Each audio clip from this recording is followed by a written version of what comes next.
All right, we are here with Eisner-nominated Harvey-winning Lark Pien, who is the author of the fabulous Long-Tailed Kitty, the upcoming Mr. Elephanter, and you've also got the Cyclops kids, don't you? The Cyclopean kids. The Cyclopean kids. Yay! All right, so I have 6 very simple questions for you. Okay. The first one is, how did you get started working in comics?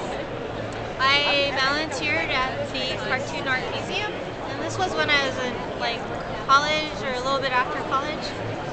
And I met some people there, and they encouraged me to draw my own comics. I already had a sketchbook, but hadn't put them into story format yet. So that's how it started. All right. So question number 2 is, did you read comics when you were a kid, and if so, who were some of your influences? I did read comics, a lot of them when I was a kid. I read the Peanuts. I read a lot of strip comics, like Garfield and Kathy, and all the ones that you find in the Sunday paper, Calvin and Hobbes. And then, but I also had cousins who were a little bit older than I was, who were boys, and they introduced me the world of Marvel.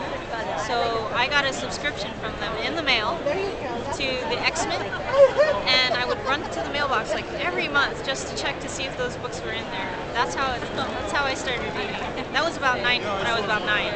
Okay, cool. All right, question number 3 is, what are you currently working on?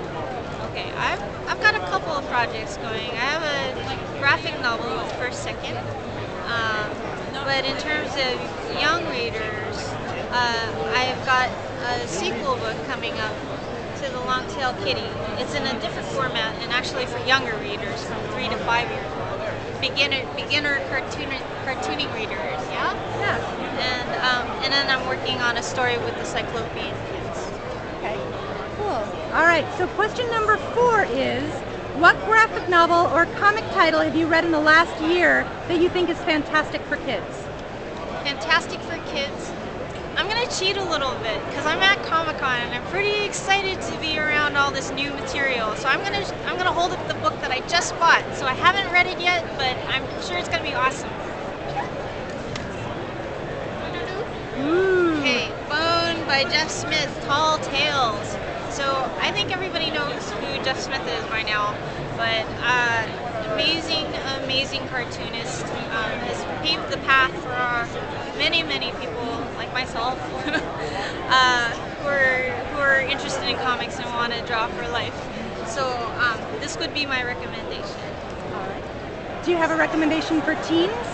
For teens, I personally really like Naruto. I can't believe I'm saying this on a recording, but it's good stuff. It is good stuff. All right. Number 5 is, if you were stuck on a desert island with only one book, graphic novel or prose, it can be either one, what would it be? Okay, for this I have to answer, it would be a graphic novel, and it's a book that I think was printed in the early 90s. It's still in print now. It's called Hicksville, and it's by Dylan Harks, and it's about loving comics. It really is a story about loving comics. Cool. I would be with that book forever. Wonderful. And our last question is, what advice do you have for young comic creators? Draw all the time. Share your work with your peers. Share your work with your friends and even people who you don't know. Post it online. Make it by hand. Make books by hand because it's fun. And it's a different experience when you get to hold it in your hands. You get to say, I did it, in a different way than it is like in the virtual world, I'd say. But that would be a good start. Great, thank you very much. All right, thank you.